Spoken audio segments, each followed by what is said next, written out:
Hello friends, welcome back. My name is Janita. In this video, we are going to learn about negative future perfect tense. Previous video में आपने future perfect tense and interrogative future perfect tense को अच्छी तरह से जान लिया और समझ लिया और आपने स्ट्रक्चर को भी पहचाना और याद भी कर लिया और रूल को समझते हुए आपने यूज किया अफर्मेटिव सेंटेंस में सब्जेक्ट प्लस विल और शैल हैव प्लस वर्ब का थर्ड फॉर्म, जैसे he will have seen a picture. दूसरा इंटरोगेटिव फ्यूचर परफेक्ट टेंस में आपने दो तरीके से क्वेश्चन पूछना भी सीखा, हेल्पिंग वर्ब और क्वेश्चन वर्ड से, जैसे विल और शैल के साथ subject plus have plus verb का थर्ड फॉर्म। इस तरह से क्वेश्चन पूछ सकते हैं।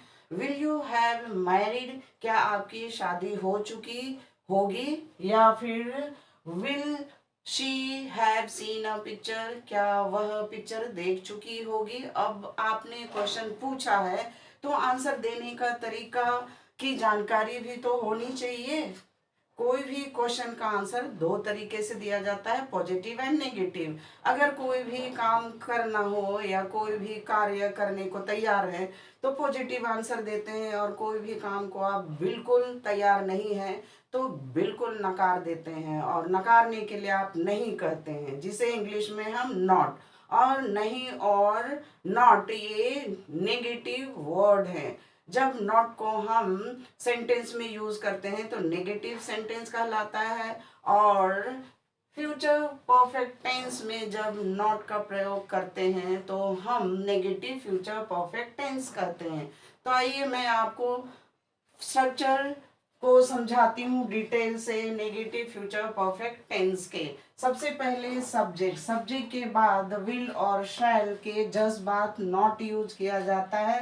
देन हैव प्लस वर्ब का थर्ड फॉर्म यूज किया जाता है। बस आपको, अगर आपने अफर्मेटिव एंड क्वेश्चन के स्ट्रक्चर को समझ लिया है तो नेगेटिव के लिए विल और शैल के जस्ट बाद नॉट यूज किया जाता है। कुछ लोग कंफ्यूज हो जाते हैं और विल हैव शैल हैव के बाद नॉट यूज करते हैं। अगर आप विल हैव के बाद नॉट यूज करते हैं तो ये रूल के खिलाफ है। रूल को समझना है।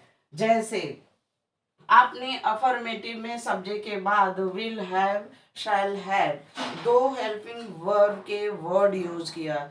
रूल कहता है कि सब्जेक्ट के बाद जब दो हेल्पिंग वर्ब के शब्द होते हैं तो पहला वाला हेल्पिंग वर्ब का शब्द के जस्ट बाद यूज किया जाता है नॉट। जैसे यहाँ will not shall not. Will not का कॉन्ट्रैक्शन वर्ड वांट कहते हैं एंड शैल नॉट का कॉन्ट्रैक्शन शांट होता है। अब यहाँ पहचानिए और इसको यूज कीजिएगा, क्योंकि फ्यूचर टेंस में क्या होगा उसकी भविष्यवाणी हम करते हैं कि अरे ऐसा कुछ नहीं होगा, ऐसा कुछ नहीं होने वाला है, या अरे ऐसा कुछ नहीं हो चुका होगा। इस तरह की बातें करते हैं, तब नेगेटिव में हम वांट एंड शांट का प्रयोग करते हैं। जैसे यू वांट have married, आपने शादी नहीं करी होगी। नेक्स्ट है we shan't have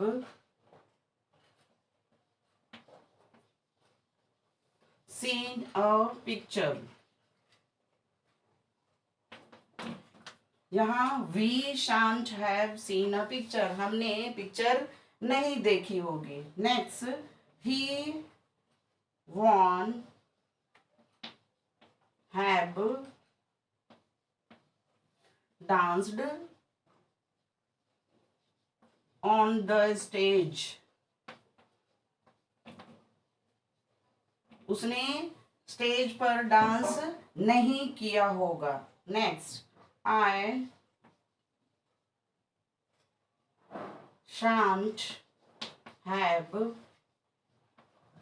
taught, या लर्न भी कह सकते हैं, इंग्लिश। मैंने इंग्लिश नहीं पढ़ाया होगा। इस तरह से स्ट्रक्चर को आपने याद कर लिया और पहचान भी लिया। इस तरह से वाक्य में भी आप देख सकते हैं, यहाँ नेगेटिव सेंटेंस है यू वी ही आई, ये सब्जेक्ट है, बिल्कुल अलग है। एंड वांट शांट यूज किया गया है। विल नॉट शैल नॉट का शॉर्ट फॉर्म यूज कर सकते हैं। And next have, then married, marry का थर्ड फॉर्म मैरिड, सी का सीन थर्ड फॉर्म, डांस का डांस्ड, एंड टीच का थर्ड फॉर्म टॉट। इस तरह से अलग ही ये वर्ब का थर्ड फॉर्म। देन जो एक्स्ट्रा बच जाते हैं, a picture on the stage, English, ये एज ए ऑब्जेक्ट यूज किया गया है और आप अपनी जरूरत के हिसाब से ऑब्जेक्ट यूज कर सकते हैं। इस तरह से आपने नेगेटिव फ्यूचर परफेक्ट टेंस में सबसे इम्पोर्टेंट विल नॉट का, वांट एंड शैल नॉट का शांट, शॉर्ट फॉर्म यानी कि कॉन्ट्रैक्शन वर्ड आपने यूज करना सीखा। मेरा वीडियो अच्छा लगा हो तो सब्सक्राइब करना एंड लाइक करना तो बिल्कुल ही ना भूलें, ताकि मैं मोटिवेट होते रहूंगी और आपके लिए बार बार आसान तरीके का वीडियो